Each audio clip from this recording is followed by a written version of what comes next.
Sublimation. Oh yes, well, Freud regarded this as a real driving force in culture per se. So the quote here is, okay, then I'll sculpt naked women.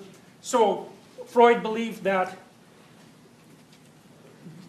instinctual motivations like sexuality that weren't finding their expression in the logical behavioral conclusion could be, the energy could be channeled, so to speak, into other sorts of pursuits. And the sublimation explanation is a really interesting one from an evolutionary psychology perspective, because you see these weird things happening not only in human beings but also in animals.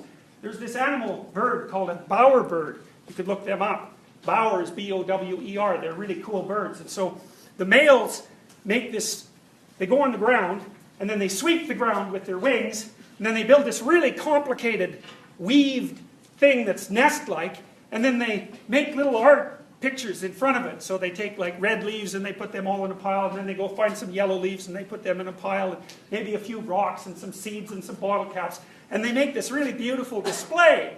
And they, you know, there's a bunch of them in one area that do that, and then the females come along and they look at the artistic display, and they look at the little bird and they look at the artistic display, and maybe they're happy and move in, or maybe they hop off to find some other bowerbird's little artistic production. And they're really nice. Like, these are major league efforts, especially given that birds make them.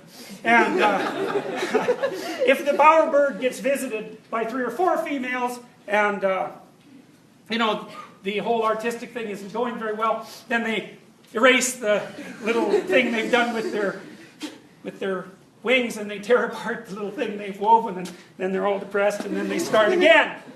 And so, and that's a good example of this complex idea called sublimation, because obviously the bird is utilizing its creative capacity to fulfill a sexual instinct. Now Freud would say the sexual instinct is being channeled into the creative production, and it's actually relatively hard to make a case against that if you're a Darwinian.